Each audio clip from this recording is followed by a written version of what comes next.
Good morning, everyone. I invite you to sing with us. Please rise in body or spirit. Let's sing Wake Now My Senses, verse 1, 3, and 5.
Welcome to the NUUC Unitarian Universalist Congregation.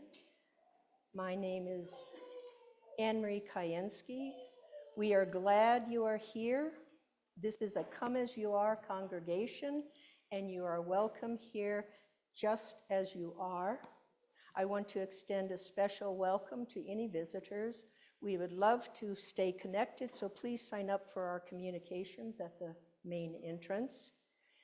Here at NUUC UU, we foster a beloved community that celebrates diversity, strives for peace and justice, acts mindfully for the good of the planet, and inspires spiritual growth through a free and loving search for truth and meaning.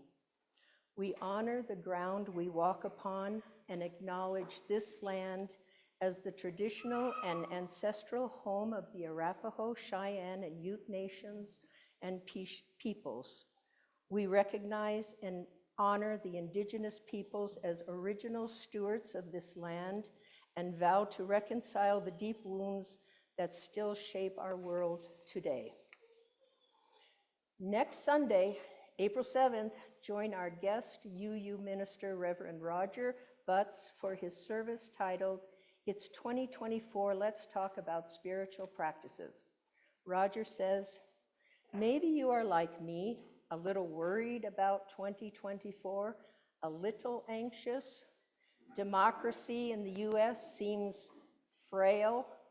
As we continue to dream and build the beloved community, what can we do to stay focused and grounded? Roger Butts has been ordained in the UU tradition since 2002. Join Reverend Dana and Doug Stewart for a workshop on UU theology called Creating Theology Together. It will be Saturday, April 13th, 9:00 a.m. to 3:00 p.m. Should be a great time together. You are welcome to join by Zoom if needed, and childcare can be provided. The class is limited to 20 people, so please sign up soon. The sign up is in your weekly announcements and the upcoming newsletter, and you can sign up on the clipboard that is being circulated now. Questions, email Reverend Dana at revdana@namaquauu.org. Join us for the annual NUUC auction, April 20th, 5 p.m. to 8 p.m. at Chilson Recreation Center, 700 East 4th Street. Elevate your social calendar with unique auction experiences, including themed dinners, concerts, and more. Explore exclusive artwork and diverse items up for bidding. Enjoy the food, the fun, and especially the great fellowship of our NUUC community. Please sign up by April 15th to donate or volunteer to help. You can sign up from the weekly announcements or newsletter or on the clipboard circulating now. For questions, please contact Scott Walker at crittersitterscott@yahoo.com. If you have a brief personal joy or sorrow you would like to share in today's service, but do not wish to come forward to the mic, please write it down on a piece of paper to be collected by the ushers during the offering. There are paper forms at the entrance. Please take note of all the other events happening this week and this month on the calendar in your printed order of service. And many thanks to everyone involved in today's service.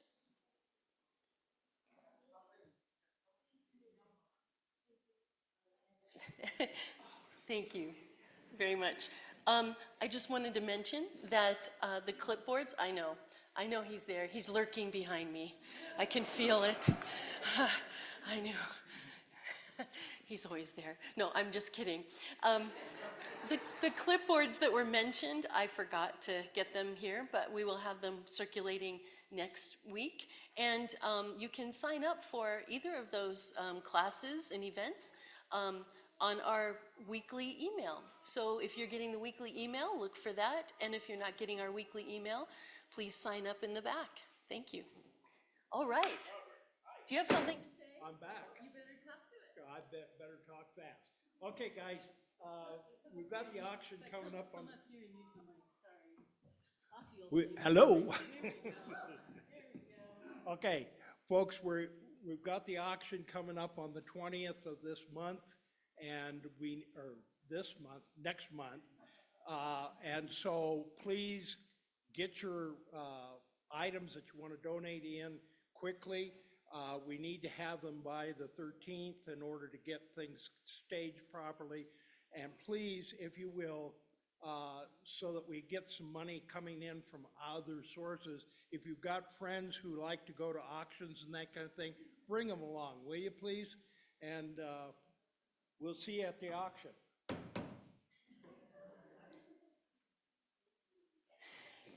And we have a couple of other presentations, comments. come on up.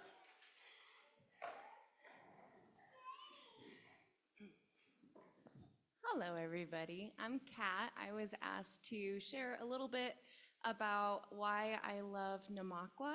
So we're doing our annual pledge drive, and it is an honor to be asked. This question, it's a big question. I'll try not to take too long. It's fitting, if intimidating, to give my testimony on Easter. The minister who was here when I arrived would often share with us about grace at this time of year. Namakwa was my saving. I came to Namakwa 5 weeks pregnant, living on an alpaca farm in Berthoud, clawing my way out of a rock bottom at the end of a year of insanity.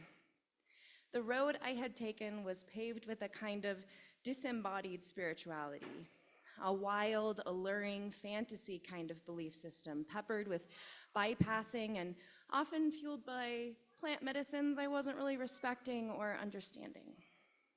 When I found Namakwa, through both coincidence and an intentional searching, I was looking for a rope. I needed a spirituality that wasn't worshiping the patriarchal, self-judgmental religion I grew up with, but nor could it be the one that caused me to lose touch with reality and my life. I sought a kind of anchored spirituality, one with strong ties to community, history, justice, and to love of both people and planet.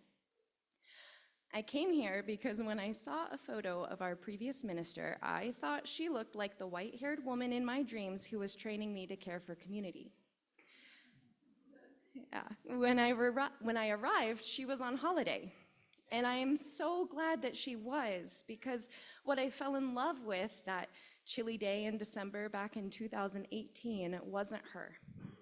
It was all of you. It was the genuine interest and care. It's the room full of grandparents when my ocean walks through the door.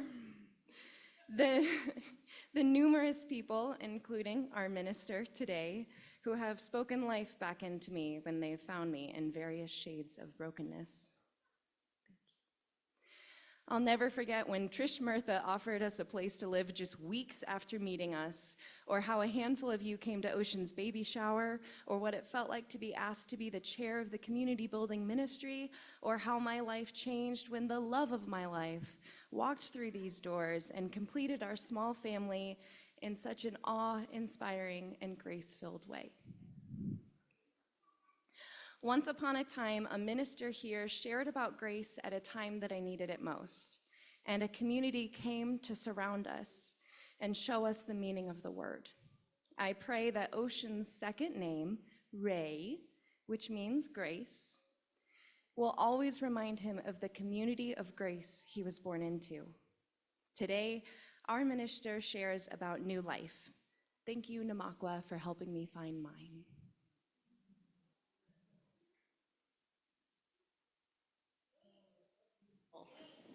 I think that's it for today.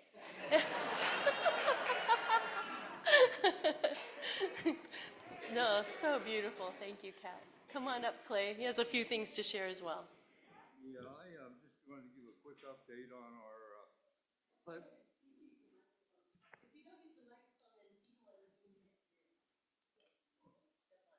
Oh, okay. Yeah, I just wanted to give a brief summary of how we stand on the pledge drive so far. As of yesterday, we have had pledges of $109,903, and that's 45 pledges. That's about a third of them. We're going to go for another 2 weeks, so if you haven't got your pledge cards in, please do. Thank you. Thank you.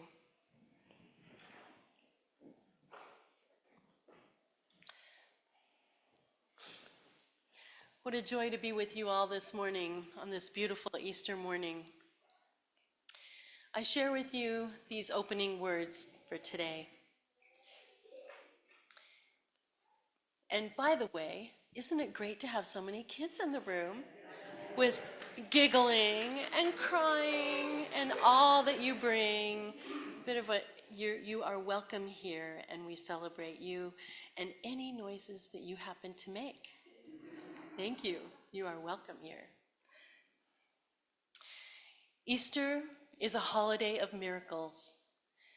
It is life from death, joy from sorrow, celebration from mourning. Easter reminds us that all is not lost, ever. That the story continues as long as we are here to tell it. So gather up your worries. We are going to bury them in the ground and watch them transform into flowers of hope. Pushing through the earth reminds us on Easter morning that love brings us back to life, calls us from sadness, from grief, from anxiety, into a world renewed and alive and filled with joy once again. Anybody feel like having joy once again? Yeah, me too. I invite us to share, let's stand if we will, and share our affirmation, which speaks to the joy that we share together. Love is the service of this church, and service its call. This is our great covenant, to dwell together in peace, to seek the truth in love, and to help one another. I invite you to reach out and connect with those around you and greet each other with love and blessings. Well, hello. This is the moment when all hell breaks loose. Yeah, I know, I like the way you have to really hit the gong to get everybody back. We use music. It's cool. Ryan brings us. Ryan brings us back.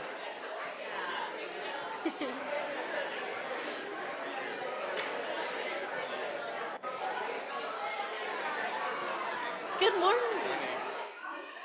Good to see you. Good morning, good morning. How you doing?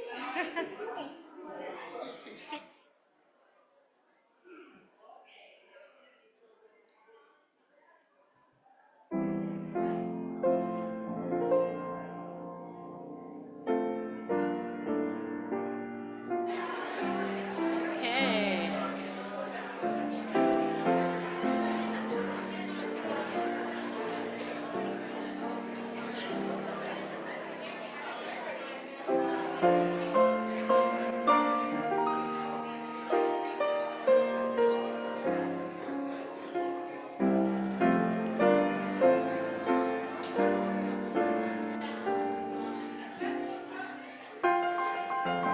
Yeah.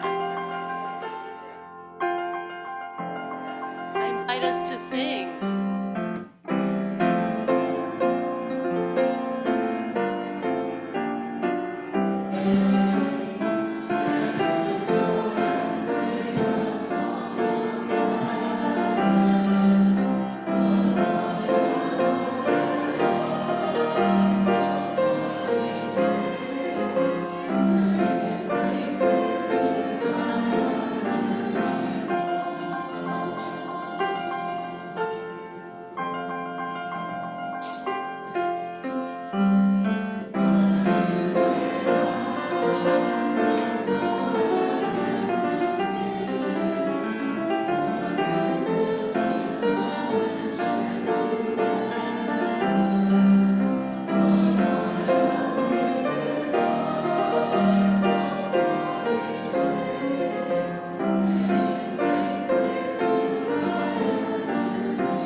Now I would love to invite all of our kids to come join me up here, however you identify as a kid of whatever age. Oh, thank you.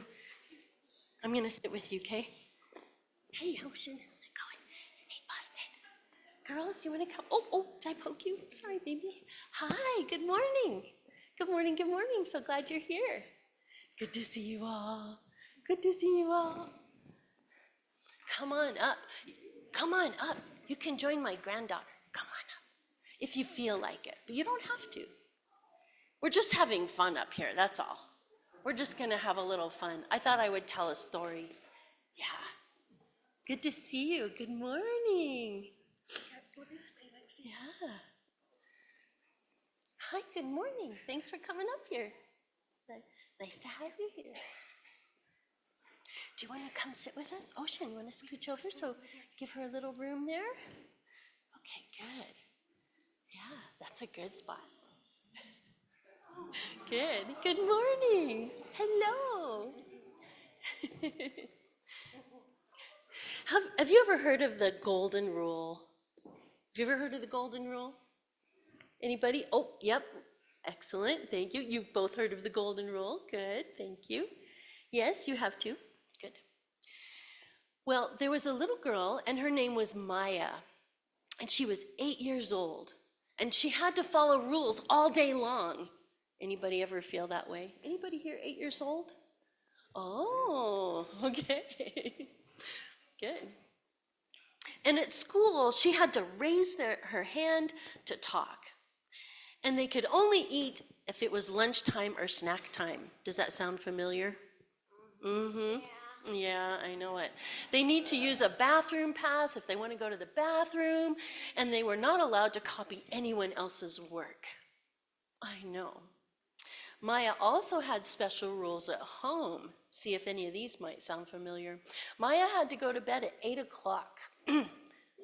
You go to bed at 8 o'clock too? I know. Yeah. I'm supposed to go to bed at 9. Oh, at 9. Oh, it's good. Okay. Yeah.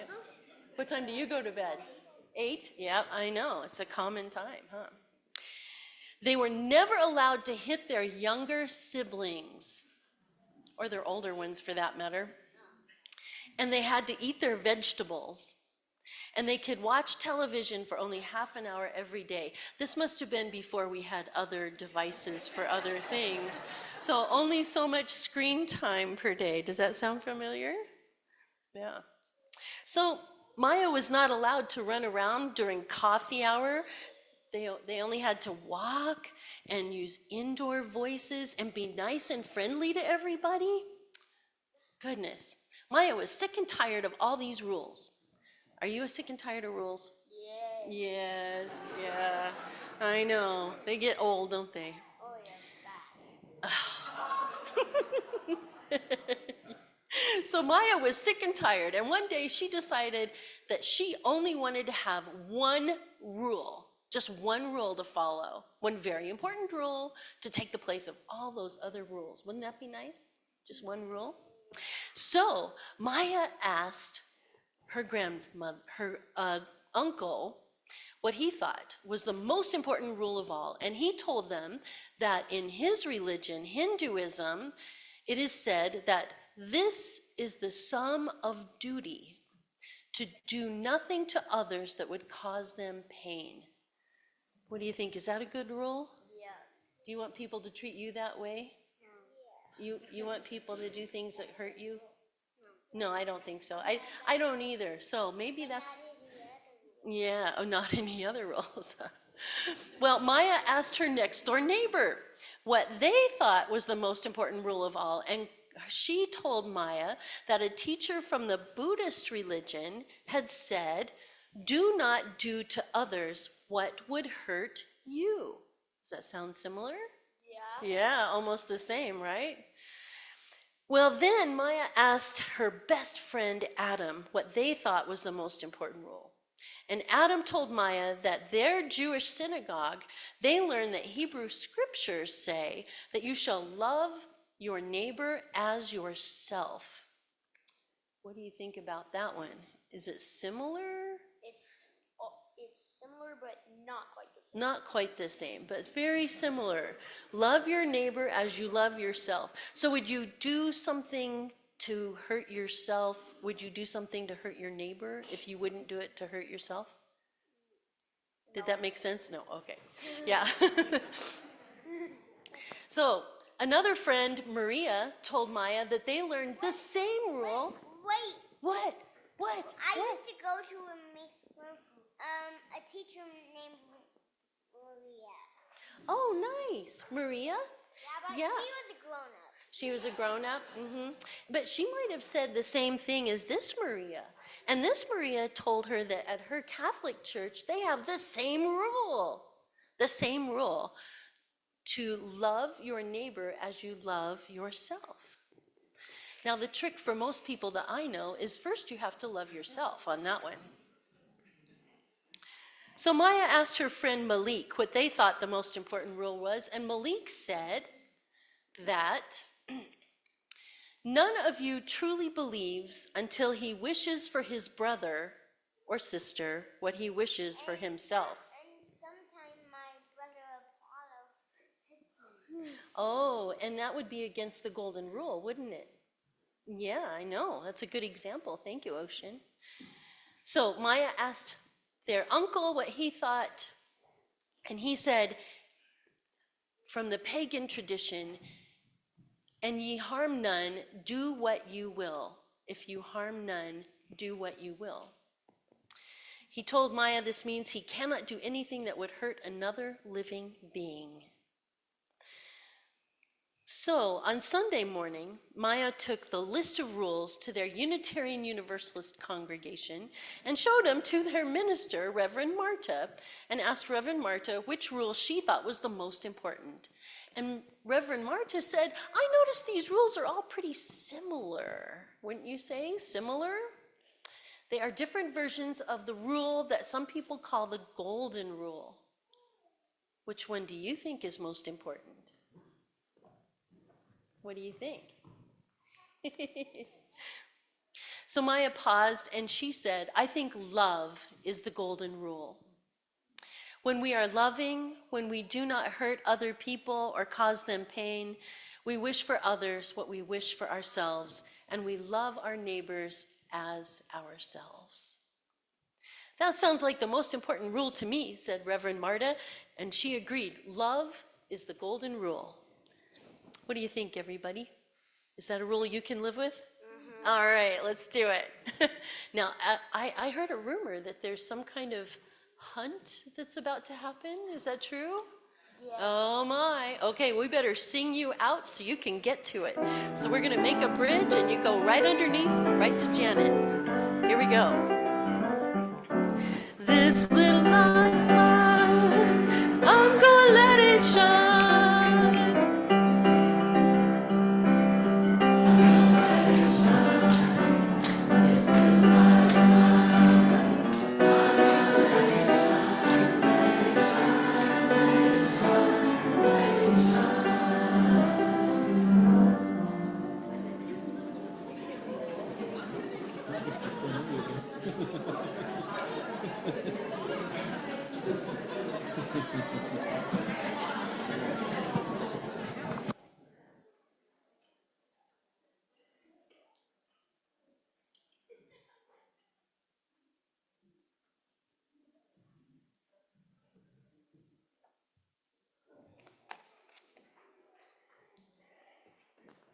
I'm going to read you a poem by Colorado poet Rosemary Watola Traumer.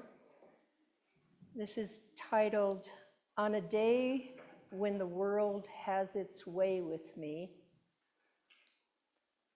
Like every day, this day, it is clear that only love will save us, not in the grandiose, abstract way, but in the alarmingly specific way, as in forgiveness now, as in choosing to hold our own hand instead of swinging back, as in taking 3 deep breaths before saying something we regret. Love saves us from thirsting in the desert of our lives, but only if we save it first by choosing it now, in this moment of angry words, now in this moment of clenched thoughts, now in this moment when we'd rather taste venom, but instead we pour love into our cup and bring it to our lips and drink and drink and offer it to others until once again only love makes sense, only love refills the cup.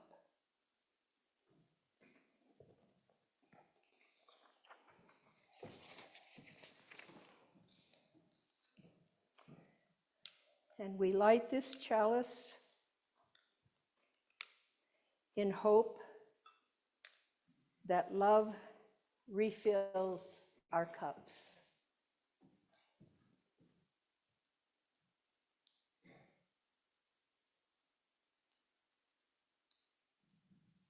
AnnMarie, may it be so. Each week you share your love and your support of this congregation and all the ways that we live our values in the world through your generosity. In addition to supporting this church, half of everything that you donate goes to a local nonprofit organization helping to make a difference beyond our walls. In March and April, our donations support Raw Tools. Turning guns into garden tools is at the center of their work. Isn't that amazing? Talk about love. They connect their programs and enable storytelling, stories of magnificent transformation, as well as the deep trauma of grief and loss.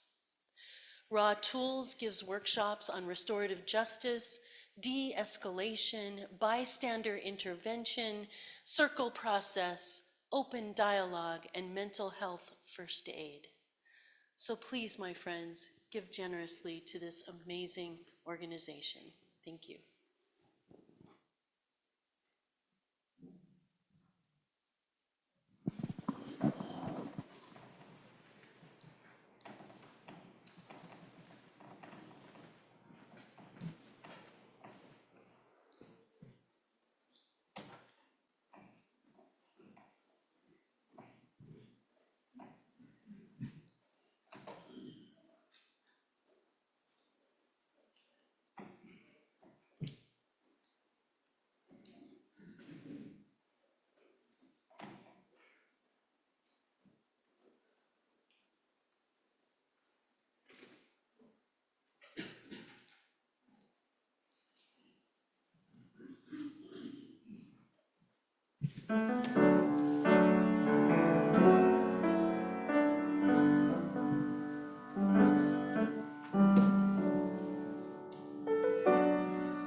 Amazing piece, right? Amazing choir, too. Amazing music director. Amazing accompanist. Y'all are fabulous.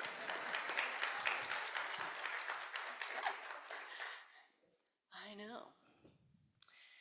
I feel lighter already. We come together each week to share our lives and to care for one another. And that's part of the river that we create for each other, is it not?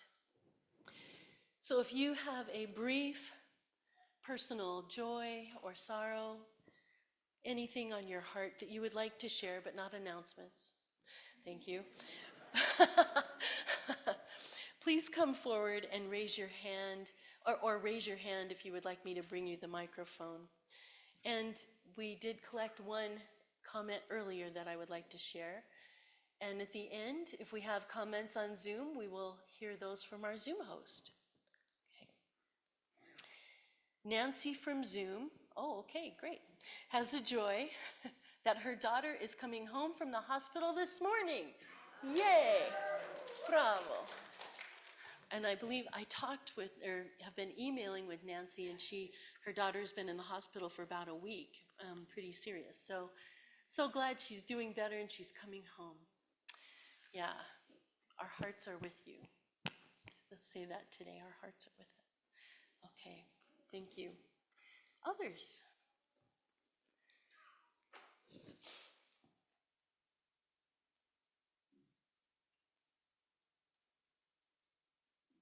I'm Jennifer. My husband Peter is back there.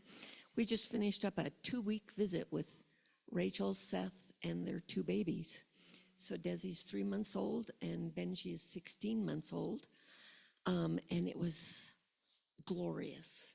It was glorious, chaotic, noisy, and the grandparents were a little tired. So, we dumped ourselves into bed every night. Our news is that Rachel was accepted with a Fulbright scholarship, and they'll be moving to Jordan for 1 year starting in September. So we're going to enjoy that fatigue as long as we can get it. Oh, great. We hold you in our hearts. Yeah, thank you. Hi, I'm Vaughn, and last week Mickey and I drove to Texas and attended the wedding of my niece, and it was so wonderful because her father passed away 6 years ago, and we don't get to see her and her sister and 3 fabulously wonderful brothers, and so it was a great family time. And she also graduated and got her doctorate in veterinary medicine a year ago. Amazing. Wow. We hold your joy in our hearts. Thank you.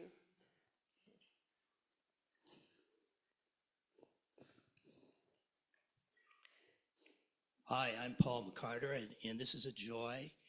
And I think the title of this sermon is really appropriate for me because I've just recently purchased a condominium in Laguna Woods in southern Orange County in California, whereas where I lived for about 25 years in that area.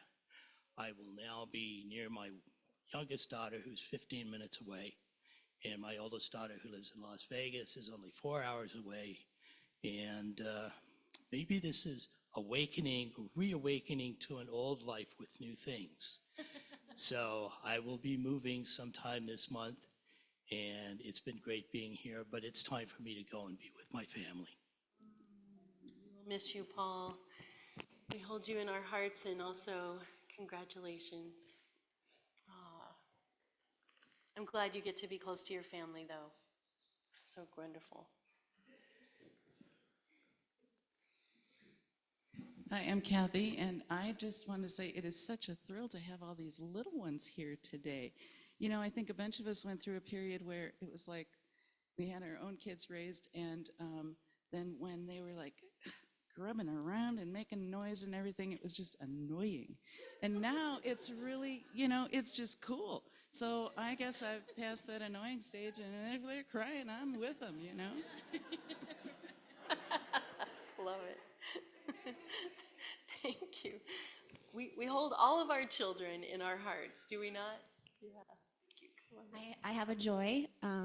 My cousin heard my unspoken wish, and she volunteered to come up from Colorado Springs, and she helped me set up my seed starting station that I've been wanting to do for years and years, and just, it was wonderful to have that happen. So I planted little seeds for the first time, and then I planted some outside for the first time, so it's happening, so. We want regular updates on the garden. Yeah. Great. We hold you and your seeds in our hearts.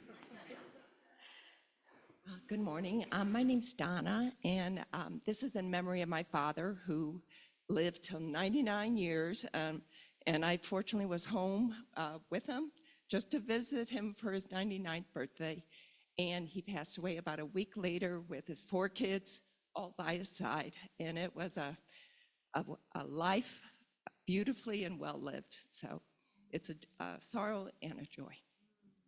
Oh, that is beautiful. Thank you. Oh, we hold you in our hearts. There is something to be said for dying well. Yeah, so beautiful. Thank you. Yeah. Any others? Pedro. I have a note from Zoom here. Yeah. It's from Sharon. It says, thank you for the music. It was lovely. Yeah. Thank you, Sharon. Wonderful. Thank you. I'd like to invite us all to settle into a moment of meditation.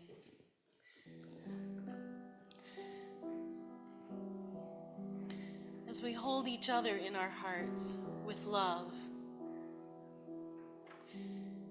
and we hold in our hearts all the worries and the concerns that we have, I invite you to put your hands on your temples, on your head, acknowledging all that's rumbling around in there, all that keeps you awake at night, all that gets in the way of your joy, all the judgments, all the intrusive negative thoughts that come in. Just hold them. Don't push them away. Acknowledge them. Now I invite you to put your hand on your heart.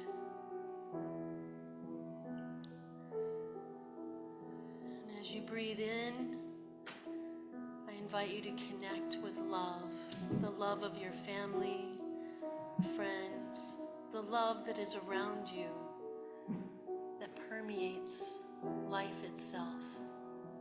Breathing it in, letting it infuse your body as you breathe out, breathing it in.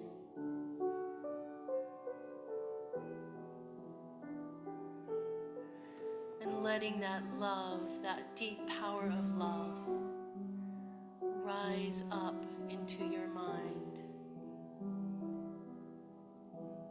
and soothe those thoughts, holding them as you would a baby or a young child who is afraid, anxious, upset. Hold them as you breathe. Tend to these thoughts with love, with this never-ending power of love.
share with you a reading by Sarah Moore Campbell. In the tomb of the soul, we carry secret yearnings, pains, frustration, loneliness, fears, regrets, and worries. In the tomb of the soul, we take refuge from the world and its heaviness. In the tomb of the soul, we wrap ourselves in the security of darkness. Sometimes this is a comfort. Sometimes it is an escape. Sometimes it prepares us for experiences, and sometimes it insulates us from life. Sometimes this tomb life gives us time to feel the pain of the world and reach out to heal others. And sometimes it numbs us and locks us up with our own concerns. In this season where light and dark are balancing, we seek balance for ourselves. Grateful for the darkness that has nourished us, we push away the stone and invite in the light to awaken us to the possibilities within us and among us. Possibilities for new life in ourselves and in our world.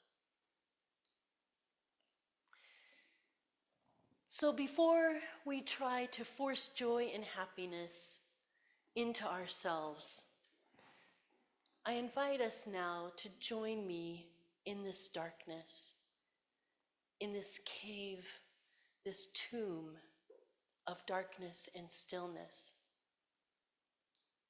Maybe it is a tomb and maybe it is a womb.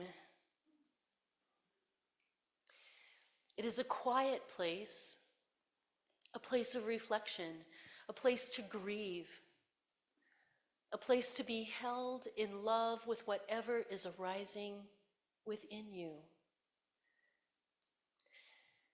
What can love do? I ask myself this often. What can love do? What's the big deal with love?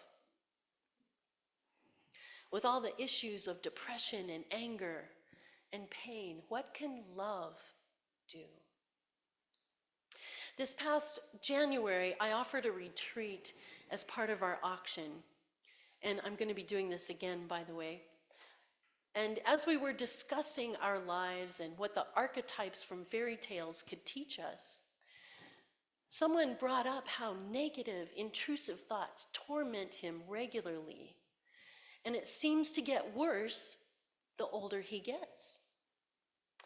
This seemed to hit a nerve with everybody in the room because everyone started to chime in about how they too experienced this again and again, and they were sick and tired of it. Can anybody relate? Yeah.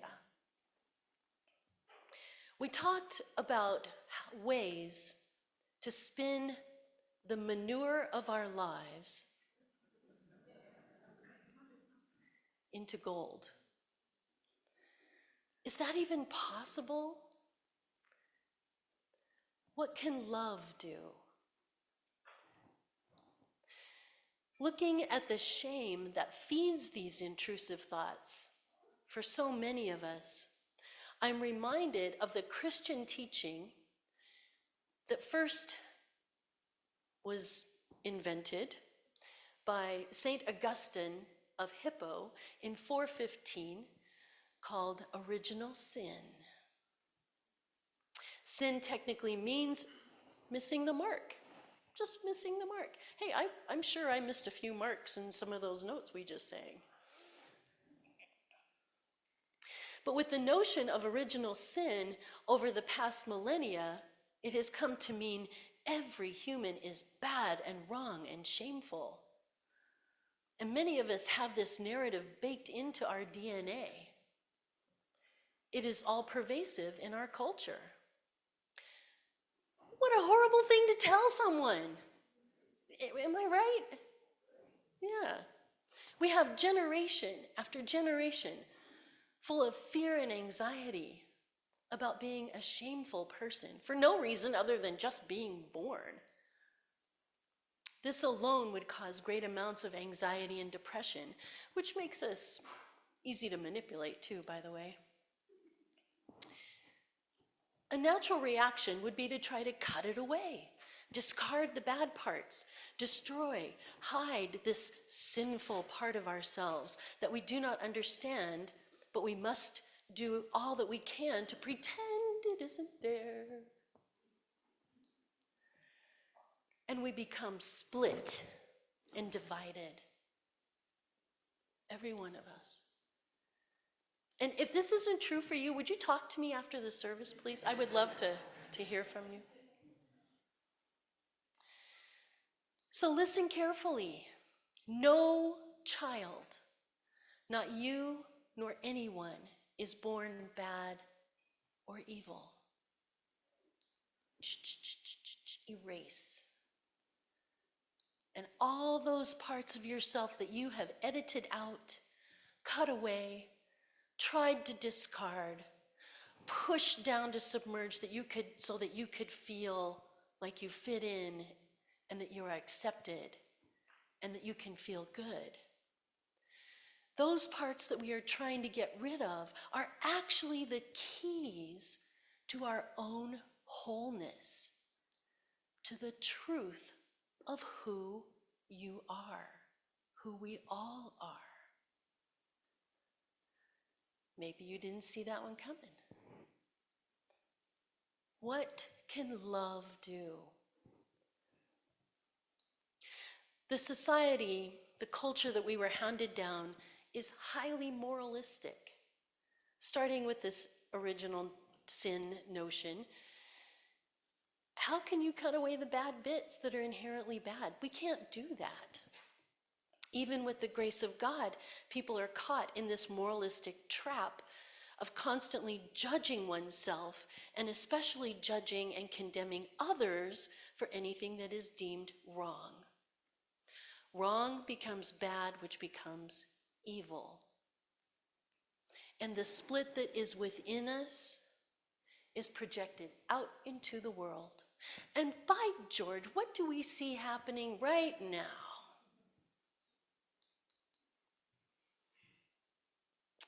Big split. And it feeds feelings of depression, intrusive thoughts and feelings. These will certainly not bring us out of that cave. So I share with you a quote by Matthew Fox, who was an Episcopal priest. He was a Catholic priest until he was excommunicated for his writings about original blessing instead of original sin. And he says, Western civilization has preferred love to death.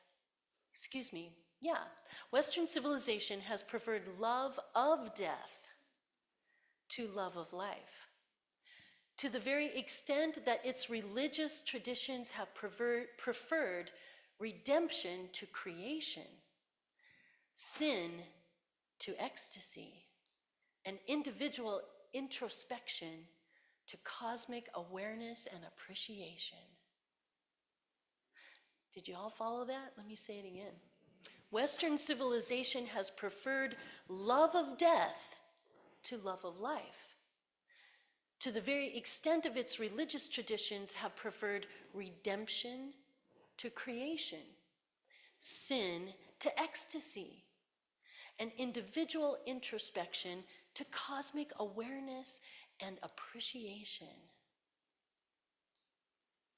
Need I remind you that this teaching did not happen to come from Jesus? It was added 400 years later by St. Augustine. This teaching changes, and I would say twists, Christianity from what it was before that, where fear and anxiety took over from the joy of creating paradise on earth in the here and now. Now, I don't know much this is a part of your own guilt and shame, but hopefully this is resonating, yeah? But I'm betting for many of us it is at the root. Maybe for you the messages came from bullies or parents or relatives who might have also been bullies. But I ask you to consider the very end of your life. Can you go there with me? Yeah, not hard to do. Some of us think of it often. I do. Whenever that may be, as your life is coming to an end, what will you wish you would have done more? How would you have liked to have felt more? Do you really think you're going to get to the end of your life and go, wow, I really wish I would have ruminated on those negative messages of small-minded people trying to manipulate me? Or do you think you're going to get to the end of your life and want to have lived in joy each moment more? More. So how do we live with this joy? Rather than looking to the sources that don't make any sense and are hurtful, let's look to science, shall we? What does science teach us, and what does our personal experience teach us? You know how life is. We know that every one of us comes into this world with our own predispositions and physical traits. That's quite observable. Our DNA plays a part in who we become, and our lived experience from the moment we are born also is a part of who we become. Also, a part of who we become is what we are handed down from our ancestors, because that becomes our lived experience too. Each and every one of us is a mixture of good and bad, if we use those terms, but I invite us to get away from that language. Each and every one of us has parts of our lives that are cringe-worthy, or where you might have hurt someone, intentionally or unintentionally, and others have hurt you, intentionally or unintentionally. This is how life is. Nobody gets through unscathed. And we make life better for ourselves and for others by growing from the soil within ourselves into better human beings. Whole, integrated human beings. This becomes impossible if we are convinced that instead we must cut off and discard parts of ourselves. You know what I mean? In psychology, we're talking about the shadow. All those parts of ourselves that we don't want to admit are who we are. And yet it is when we admit that that is who we are, without the shame and the guilt, just recognizing you're a normal, regular human being. Thank you very much. Then we can let go of the shame that haunts us, the actions from our past that haunt us, that we have regret, or maybe we don't regret, but we know we should. Right? Personality traits that we don't like about ourselves. We disown these parts so that we can feel good about ourselves, but perhaps, as you know, what actually happens is we project it onto the rest of the world. And if we are judgmental, we see other people as judgmental. And if we are impulsive about something, we notice those traits in other people. So what does love have to do with this? Rather than seeing ourselves as bad, seeing those parts of ourselves as broken, incomplete, unripe, in need of healing. Can you hold yourself close with love with those terms? in need of healing, would you not reach out to do what you can to heal? So let's try this with me for a moment. I'm going to lean into a meditation tradition from the Buddhist tradition. Hope you don't mind me switching it up on you here. Called Tonglen. Some of you may know it. I invite you for a moment to close your eyes if you'd like and settle into your breath. Breathing in, settle into that love that is in your heart. The love that you want to be connected to at the very end of your life. That love that is with you from the very moment you were born. And in this space of love, I invite you to consider these negative, intrusive thoughts. And rather than disgust, breathe in love for this part of yourself. Breathe in this love and let it infuse these thoughts. Soothing, healing, and accepting. Accepting is not the same as condoning.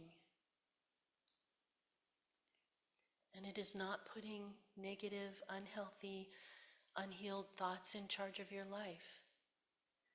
It is holding them with love.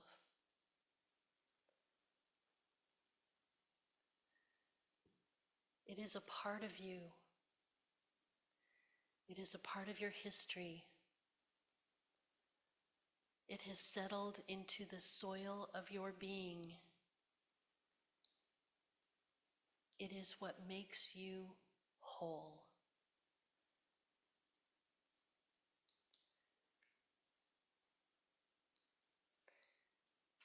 Feel the wholeness with your love, holding the broken parts that are also you. The beautiful, hurting parts too.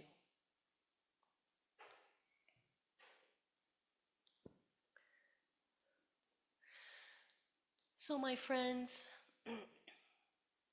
it is my hope that we can fully feel this deep love.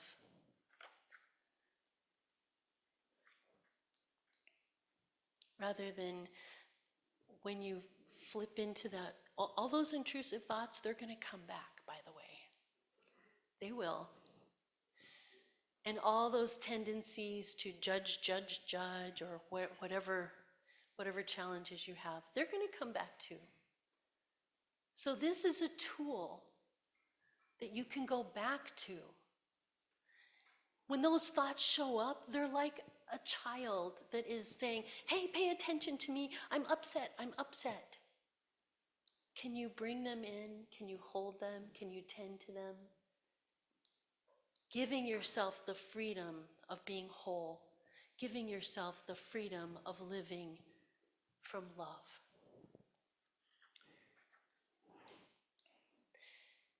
Now, Jesus taught that the two greatest commandments are to love the Lord your God with all your heart and with all your soul and with all your strength and with all your mind, and love your neighbor as yourself.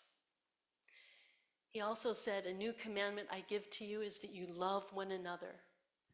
Just as I have loved you, you are also to love one another.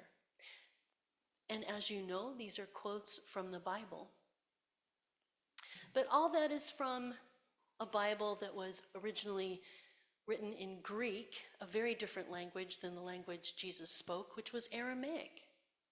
And then it was translated into Latin numerous different times over the last 1,500 years, and then into the King James English version and many, many other iterations.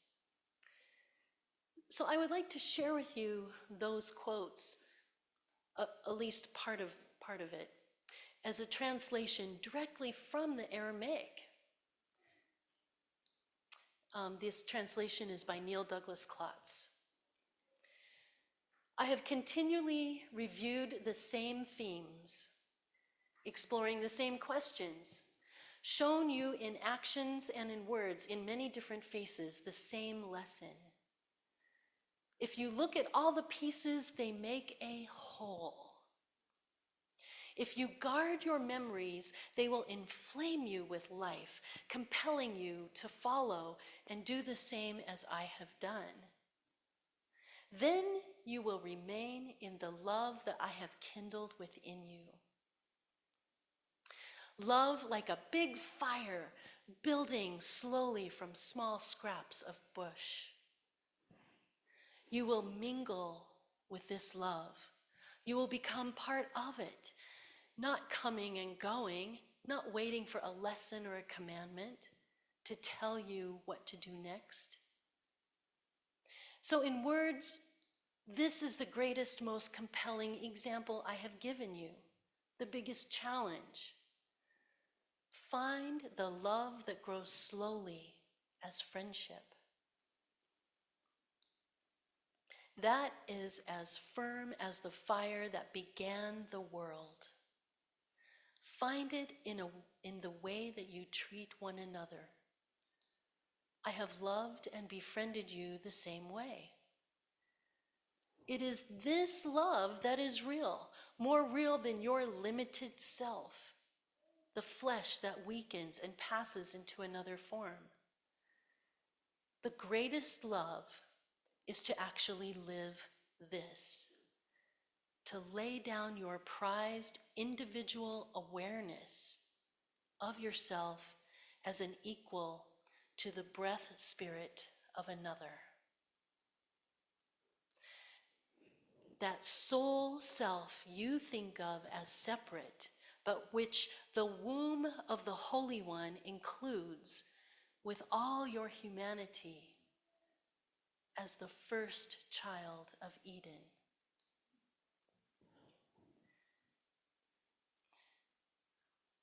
I know.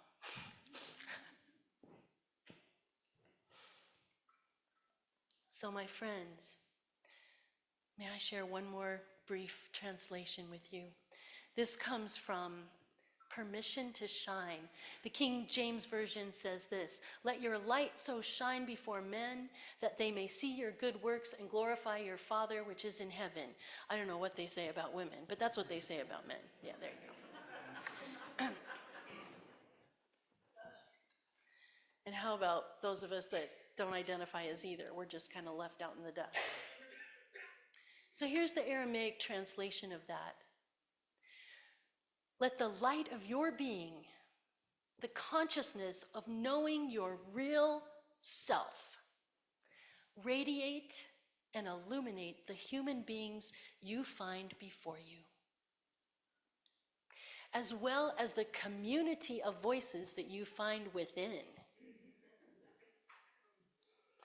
When they see and feel your atmosphere of ripeness, your ability to act at the right time and place, they will be reconnected in praise to the song and harmony of the parent of all. The nurturing force that recreates the cosmos each moment, unfolding a universe of sound, vibration, and light. Now that's what I'm talking about. And may we together make it so for ourselves and for each other. Happy Easter. Let's sing. I invite you to rise and body your spirit.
reach out and connect with those around you in whatever way is comfortable for you and for them. We are following the golden rule.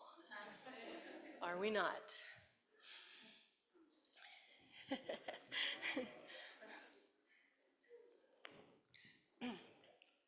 So we, as a community, I wrote you this brief poem as our closing words. Perhaps your heart is breaking. Perhaps you lament younger days. Perhaps you ache with age and weariness. Perhaps you long for family connection. Whatever needles you, eroding your feelings of goodness and well-being, gnawing away at your sense of safety and security, see it for what it is, a false self trying to control you. Greet it with peace. Greet it with laughter.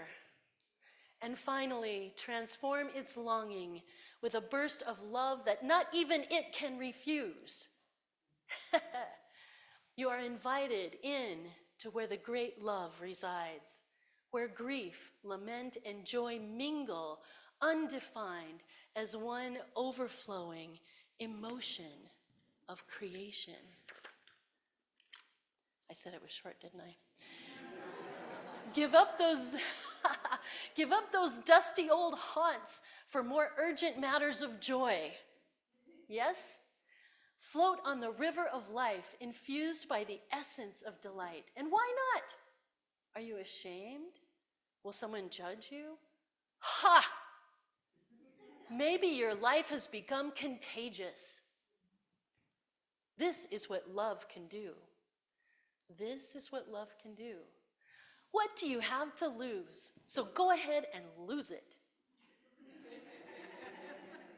Join the abandon of the birds, singing with glory for the dawn of new life, and let love have its way with you. My hope and dreams and prayer is that you make it so. Amen.